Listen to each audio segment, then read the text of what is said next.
Hey, Jeff Kaplan with quick takes from Kaplan Law Firm. Here's one thing that you need to know. So, I know this may be hard to believe, but when it comes to the do it yourself will option, don't do it. Um, yes, easy for me to say. But these are not necessarily complex documents, but there are many moving parts. You've got to make sure everything that you want to be in there is included. You need to consider whether everything that should be in there is included.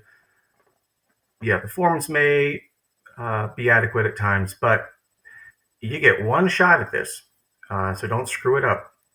I've had plenty of people bring wills to me either to review or when it's too late after the person's passed and they weren't executed correctly. They had somebody be one of the witnesses and also signed for the notary. Little things like that, which are actually big things, can make these wills invalid and put you back a few $1,000s and upwards of a year trying to get it resolved. So DIY, don't do it. You get one shot to get it right.